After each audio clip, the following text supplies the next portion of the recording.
Wiirtuu caffee sadachaa gaaddisa odaa'ullee erga gadaan cabeeyyuu walakkaa jaarraa tokkoof sirnuma gadaan bullee. Biyya mudaa hin qabne tolchee uume uumaanii jimma gommaa fi limmuu geeraanii fi guumaanii. Biyya abbaa bogiboo biyya mootii abbaa reebuu gaafa bishaan gaafatan aannaniin baasu deebuu. Biyya abbaa jifaarii mootii bara dukkanaa ifaan akka addeessaa qaroo fuulleetti argan eenyuun hin siffakkeessa. Hayyuu diippiloomaasii daandii agarsiisanii kopheef mana fincaanii jarayyuu barsiisanii. Dursa qarooma hundaa hubadhu mootiin jimmaa nagayaa fi jaalalaa yoomiyyuu isaaniif dhimma. Hoogganaa deemsa beekan eessarraa garamitti bara sana masjiida ijaaran haraamitti.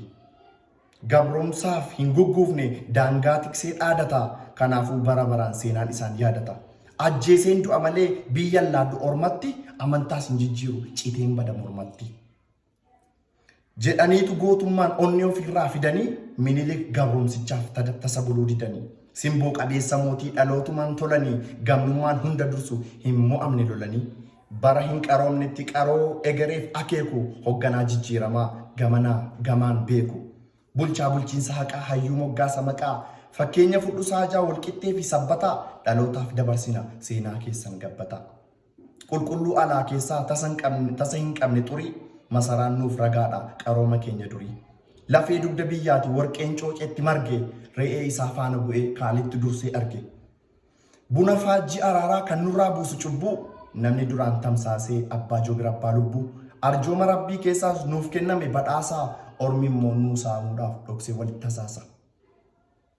Geejjiba feete kortee yoo dhufte gibee gamaa jaalalaan sisimatee wal'aana dhibee namaa ballalli garaan isaa qulqulluu bonaaf damma boroonii ofii ga'ee ormaaf laata hin dhalanne waroonii. Warra sanyii mootii birmattu iyya koo jimma abbaa jifaar sin jaalla biyya koo. Magariituu lafa kee faranjiitu kajeelaa jaalala kee mo'amee dabeessatu qajeelaa.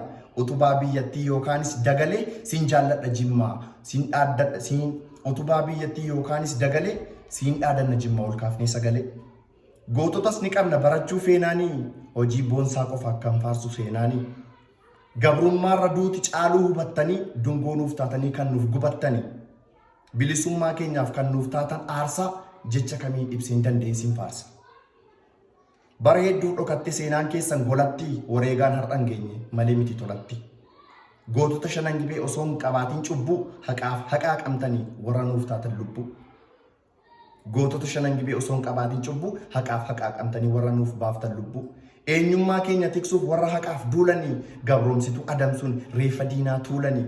Gootota shanan gibee yoomuu ittiin dhaadanna waggaa waggaatti miti guyyaa guyyaan yaadanna. Hafuura jaraatiin kan raafamtu diinni jaaldagaa diinotiif misbaa'u samshaddiini. Ija jaraan leencuma kanaaf sodaatu argaa. Sultaan Abbaa Joofiriif jaal Xaayir Sayyid margaa. Jaal Sultaan Naga'ootiif Mahammad Xayyib Qaadii keessaaf alaan haleelan diinaaf tolchani gaadii. Dubbatamee numu seenaan jaraa dheeraa Sheek Badiruu Yaasiniif abbaa homaa geeraa. Abbaa Luleessaa fa'aa gootonni keenya kuma seenaan jaraa boonsaadha adadan qabu dhuma.